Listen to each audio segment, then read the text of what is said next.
وصلى الله على سيدنا أبي القاسم المصطفى محمد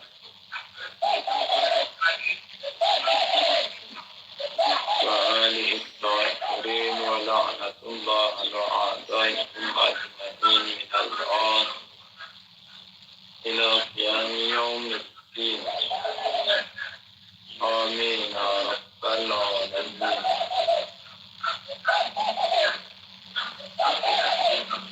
Amirul Mukminin Imam Ali alaihissalam di dalam kitab Nahjul Balaghah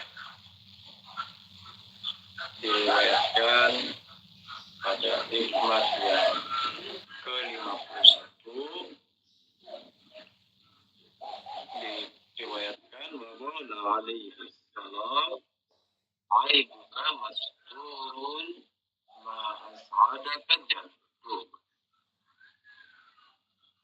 Aibmu yang bermukmin Imam alaihissalam di dalam kitab Nahjul Balaghah hikmah 51 diriwayatkan mengatakan aibmu itu tertutupi atau kekuranganmu itu tertutupi atau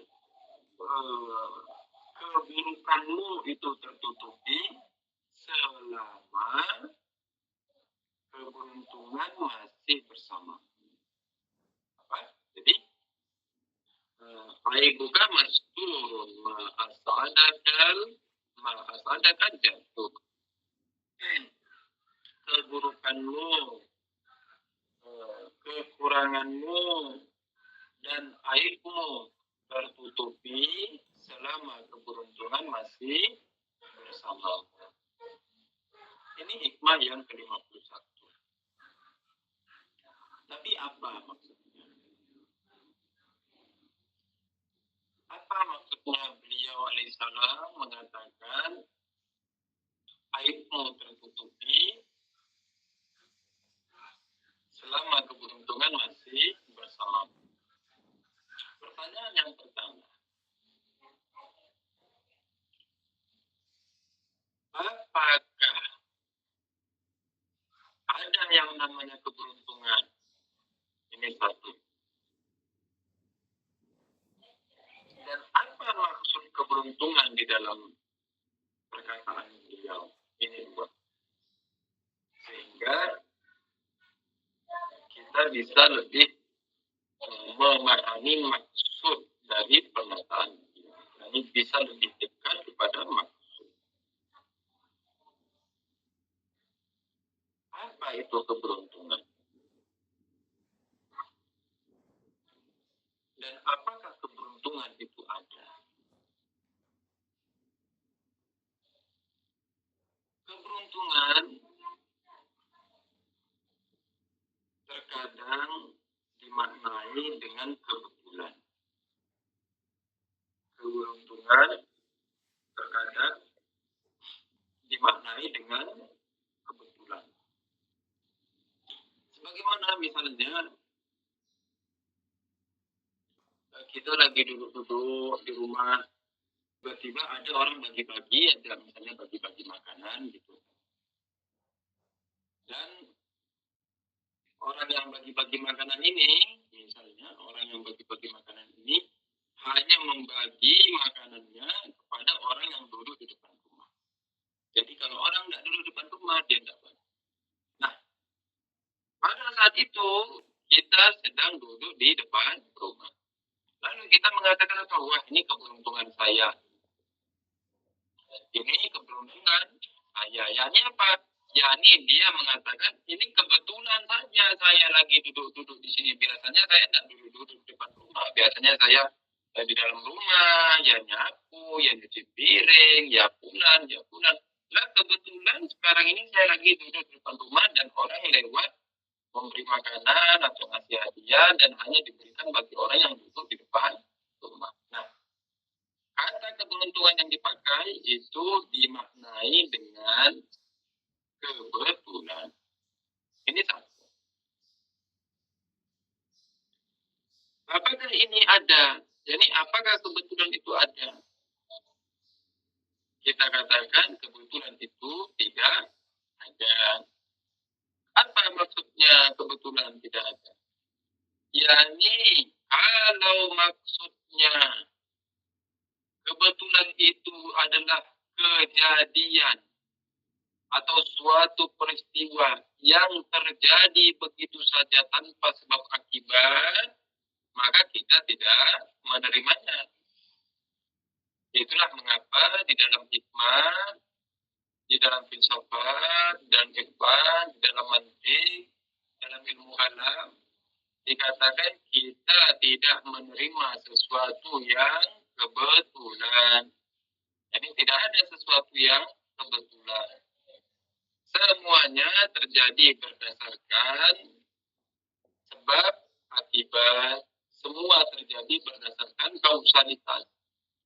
Semua terjadi berdasarkan illah wa ma'alul. Semua terjadi berdasarkan ada aksi, ada reaksi. Jadi tidak ada sesuatu yang terjadi secara kebetulan. Nah, dengan demikian, jika maksudnya keberuntungan adalah kebetulan, maka kita menolaknya. Lalu apa maksud kedua? Nah, keberuntungan juga bermakna kita tidak mengetahui sebabnya. Apa? Jadi keberuntungan, makna kedua dari kalau keberuntungan yang pertama bermakna bahwa sesuatu terjadi dengan tanpa sebab akibat atau istilahnya dikatakan kebetulan. Dan ini kita menolaknya. Makna yang kedua, sesuatu itu dia terjadi dengan sebab akibat. Tetapi kita tidak mengetahui sebab-sebabnya.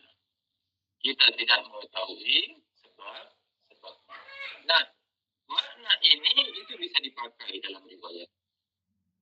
Makna keberuntungan yang kedua ini bisa kita pakai di dalam memaknai hadis tersebut. Dimana maksudnya keberuntungan apa?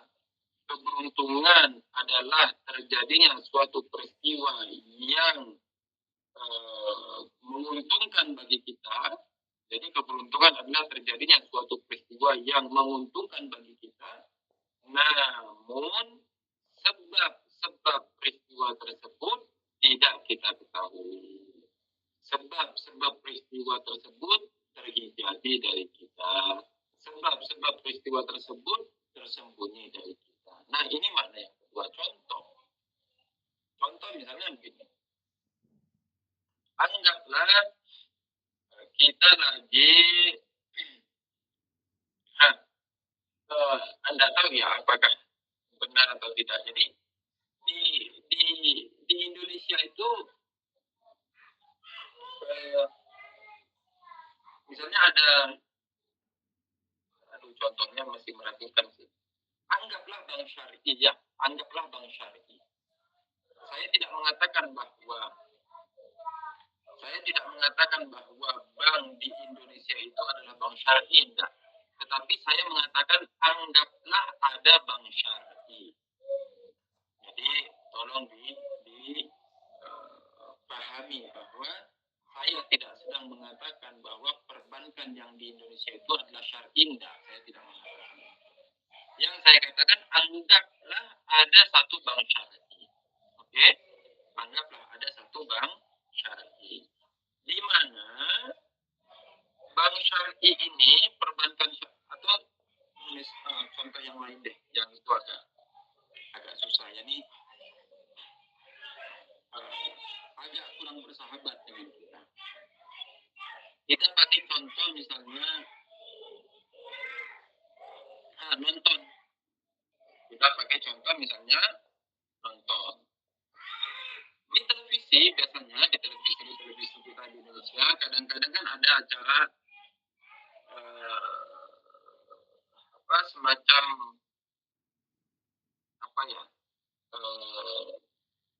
undian begitu, semacam undian. Jadi misalnya kita lagi nonton acara ini, diundi kita menang misalnya. Nah, anggaplah kita lagi nonton, terus kita mengganti channel. Pada saat Anda mengganti channel, pada saat itu juga nomor kita keluar. Nomor undian kita keluar, dan kita langsung diperlihatkan, ini nomor yang keluar. Wah, ternyata itu nomor kita. Nah, kita mengatakan, wah, ini keberuntungan saya. Kita mengatakan apa? Ini keberuntungan saya. Maksudnya apa? Maksudnya kita mengatakan ini keberuntungan saya, yakni terjadinya suatu peristiwa yang menguntungkan kita, namun sebabnya itu tersembunyi dari kita. Yani kita tidak mengetahui sebab terjadinya. Tetapi dia ada sebab akibatnya, ada. Di mana dalam contoh kita, dalam contoh kasus kita itu, kita tidak tahu kok bertepatan pada saat jam segini saya nyetel film ini, terus 5 menit kemudian saya ganti channel, pada saat itu juga pas nomor undian saya keluar. Kan kita tidak tahu apa sebab dibalik itu. Yani kenapa pas di detik itu kita mengganti, kita tidak tahu. Tetapi ada sebab akibatnya terjadi. Kalau mau dirinci, kita mengatakan sebenarnya itu irada, kembali ke irada kita masing-masing. Yani kamu iradanya sedetik yang lalu kamu belum beriradah, nanti setelah sedetik kemudian kamu beriradah. Dan begitu juga si tukang televisi. Si tukang televisi semenit kemudian dia belum mengumumkan. Dan pada saat semenit kemudian dia baru mengumumkan. Nah, ketika kejadian ini dengan kejadian ini bersatu, ini menjadi dua sebab untuk melahirkan akibat di mana yang kita katakan sebagai keberuntungan tadi. Nah, mana ini kita bisa pakai. Jadi, oke, dari sini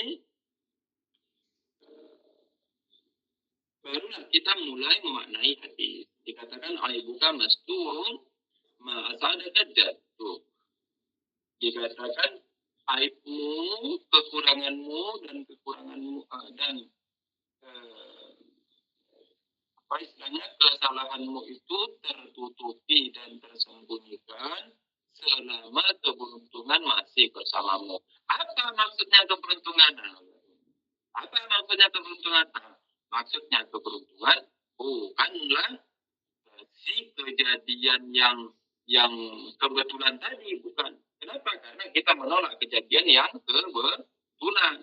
Lalu apa maksudnya keberuntungan?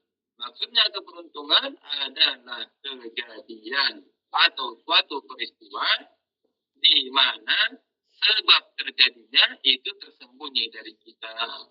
Di mana kita tidak tahu apa sebabnya sehingga dia terjadi. Oke? Nah, sekarang pertanyaan. Ketika Amirul Mukminin Imam Ali Salam mengatakan di dalam riwayat Nahjul Balagah ini, dikatakan aibuka masturun ma'asadaka jatuh. Aibmu itu tersembunyi selama keberuntungan masih bersamamu. Pertanyaan. Lalu apa hikmah yang kita bisa ambil? Apa hikmah yang kita bisa ambil dari hadis ini? Ada beberapa pelajaran yang kita bisa sarikan, yang kita bisa rangkumkan. Yang pertama,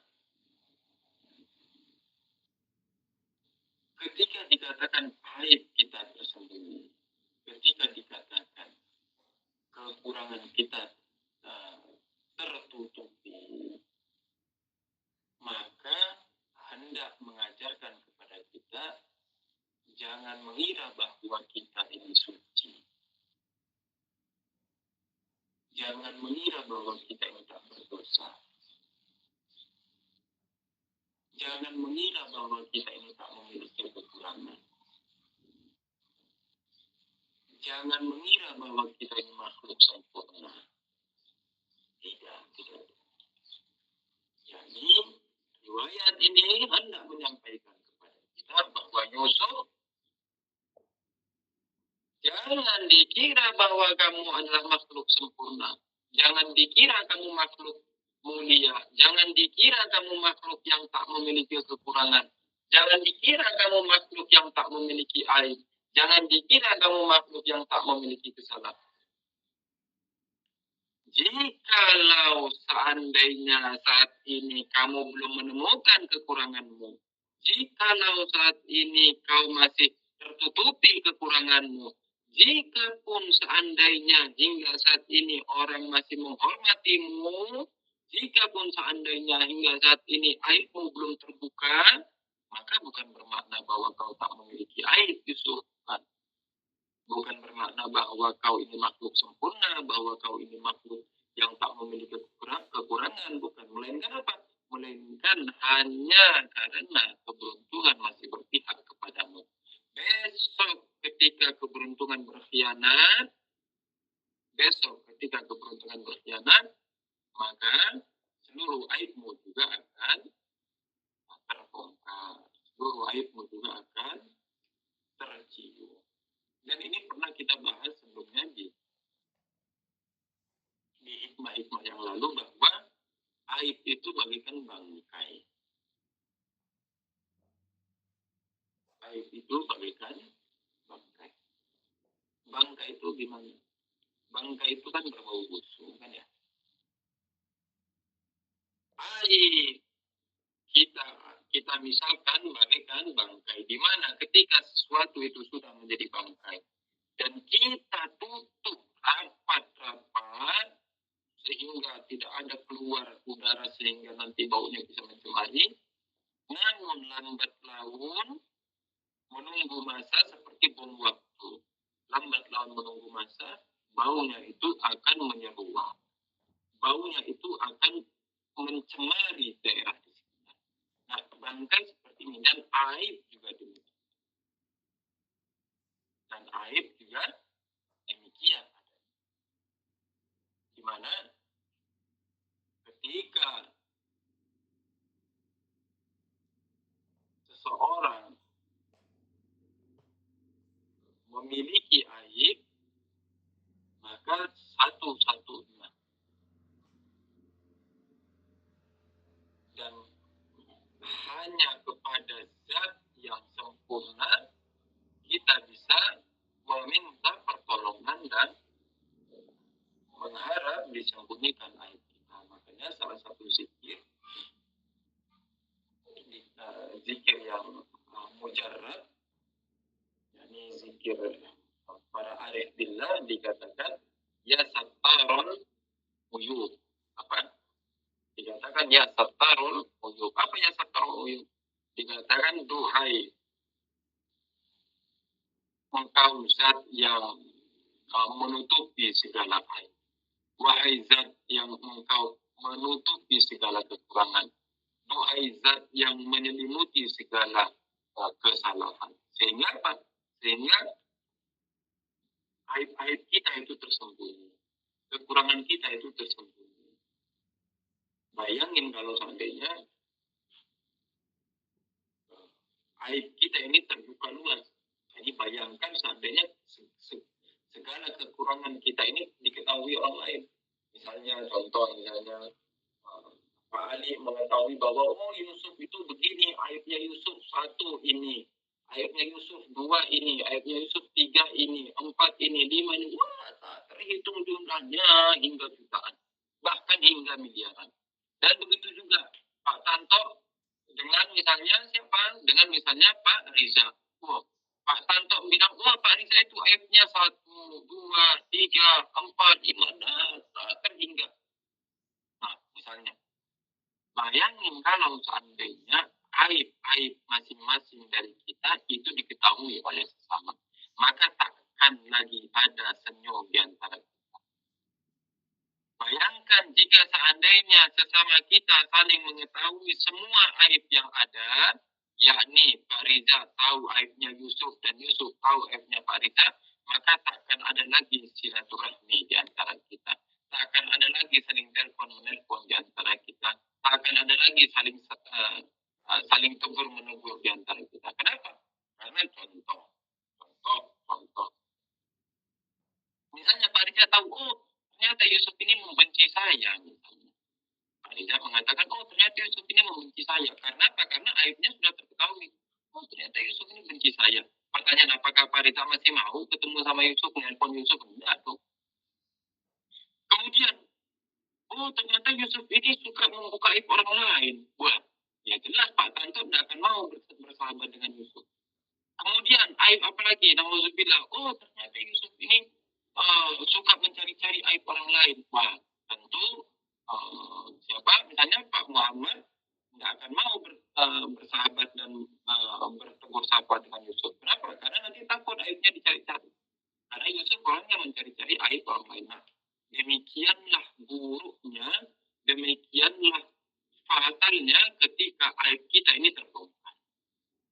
Makanya dikatakan ya satarul uyub, ya satarul uyub. Duhai engkau yang meliputi, duhai engkau yang menutupi, duhai engkau yang menyelimuti segala aib-aib.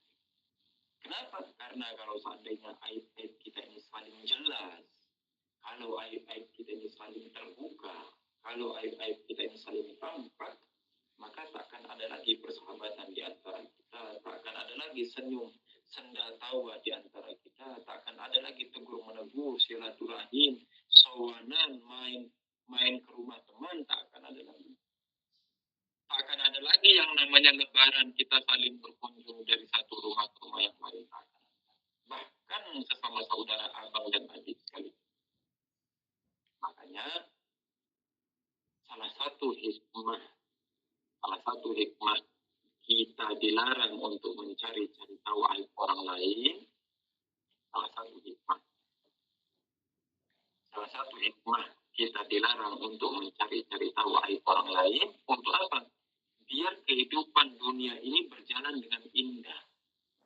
Sehingga kehidupan dunia ini berjalan dengan baik. Kehidupan dunia ini berjalan dengan senyum. Kehidupan dunia ini berjalan dengan saling mempercayai. Kehidupan dunia ini berjalan dengan saling tegur sapa. Kenapa? Karena kalau kita kerjanya suka cari aib orang lain, kalau kerjanya kita suka mencari kesalahan orang lain, kalau kerjanya kita suka mencari ketergelinciran orang lain, nanti kita tidak akan mau bersahabat dengan dia. Contoh misalnya, kita sudah tahu aibnya si Fulan. Anggap Yusuf tahu si Yusuf tahu aibnya si A misalnya. Yusuf mengetahui aibnya si A. Oh, ternyata si A ini aibnya 1, 2, 3, 4, 5. Wah, dihitung sama si Yusuf sampai 100. Nah, pertanyaan, apakah si Yusuf masih mau berteman dengan si A? Tentu tidak mau. Kenapa? Karena si Yusuf tahu, si A tukang mencela, si A tukang begini, si A tukang begini, si A tukang begini. Wah, si Yusufnya jadi tidak mau berteman. Ketika tidak berteman, akhirnya yang dulunya. Ketika si Yusuf sebelumnya itu, sebelum si Yusuf tahu aib itu, si Yusuf mau bersahabat, mau bertemu sapa, senyum, salam, saling berkunjung rumah ke rumah, saling membawa makanan untuk berbuka puasa. Tapi setelah tahu aibnya, wah si Yusuf tidak mau lagi. Nah, akhirnya begitu keringnya kehidupan di dunia ini. Jadi tidak ada lagi saling sapa, tidak ada lagi saling canda, saling tawa, saling tegur, saling salam, saling kunjung. Sudah tidak ada lagi. Dan tentu bukan ini yang diharapkan dalam kehidupan madani. Ketika Allah Ta'ala menciptakan makhluk, di mana makhluknya itu dikatakan madaniyun bittaba. Madaniyun bittaba ini apa? Yakni makhluk ini adalah makhluk sosial.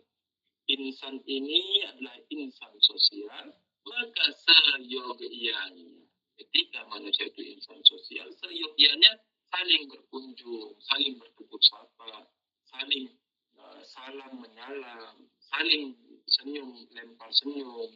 Demikian. Oke?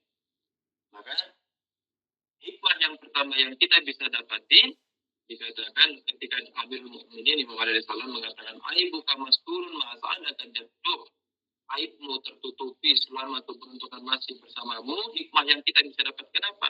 Bahwa Yusuf, kamu ini bukanlah orang yang sempurna.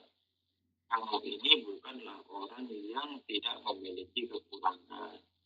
Kalaupun seandainya pada hari ini dan saat ini orang masih menghormatimu, orang masih mau bertegur sapa denganmu, orang masih mau bersalam denganmu, maka itu hanya karena aibmu belum terbongkar saja. Itu hanya karena keberuntungan masih bersamamu saja. Jangan bangga, Yusuf. Jangan dengan bangga dengan hal itu. Kenapa? Karena nanti suatu saat lambat laun ketika waktunya tiba dan keberuntungan berkhianat padamu, maka aibmu akan terbongkar. Ini hikmah yang kita bisa dapati. Insya Allah kita lanjut lagi untuk hikmah yang berikutnya, hikmah ke-52 di minggu depan. Insya Allah ta'ala. Ini malam Jumat.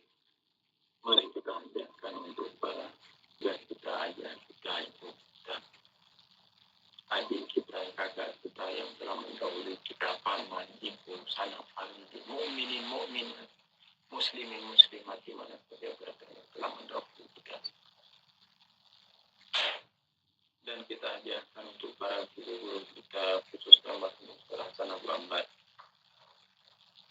Allah dari kita. Dan untuk marhum Ustaz Habsyi, marhum Panggalan, marhum Ustaz Muskua, marhum Ustaz Muhammad Rizwa Sofia, marhum Ustaz Ahmad Rufki, marhum Ustaz Ahmad bin Abu Bakar di Kota Palu, dan para ustaz-ustaz yang lain yang telah menghabiskan hidupnya dan meneteskan keringatnya dalam menyebarkan ajaran Ahlul Bait. Dan untuk para ulama dan marhum, khususnya Imam Khomeini Qudsi Sirruh, Alum Yasin dari Omudi, Aitul Misbah Yasbiyah, Telah Mahjali Kami, Aitul Ibrahim Alum, Aitul Bakhudi, Kawatabuai, Alum Syaroni, Aitul Muhammad Ta'fi Omudi, Aitul Ilai Kumshi, Alum Kawatabuai, Alum, Aitul Hasan Ilahi Kawatabuai, dan ulama-ulama yang lain, Syahid Mutahari, Syahid Bish. Semoga Allah merahmati mereka semua, mensucikan ruh mereka, menerangi kubur mereka. Dan juga untuk ulama dan marhum yang masih hidup, khususnya untuk Akhbar Muazzam Hafizahullah Sayyid Ali Khamenei. Semoga Allah memperpanjang usia beliau dan memperpanjang berkah hidup beliau juga. Dan juga untuk Aitullah Jawa di Omuli, Aitullah Hasan Ramizani, Aitullah Nointi, Awal Hussein Omuli, Awal Syamapur, dan ulama-ulama ini. Aitullah Fayyozi, semoga Allah merahmati mereka. Semoga Allah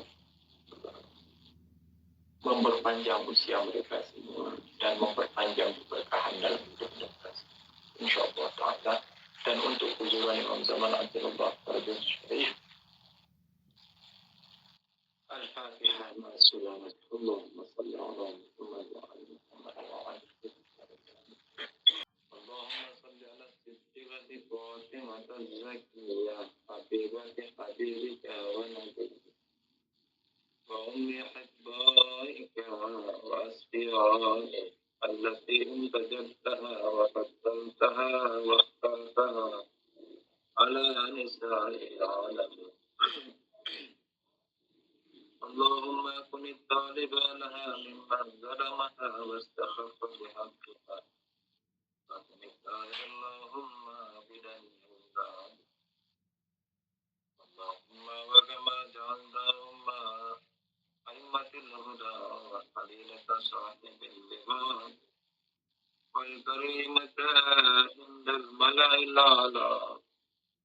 وصل عليها وعلى أمها خديجة الكبرى صلاة تكرم بها وجه أبيها محمد صلى الله عليه وسلم وتغر بها أعين ذريتها وأبلغهم مني في هذه الساعة أفضل التحية والسلام. اللهم صل على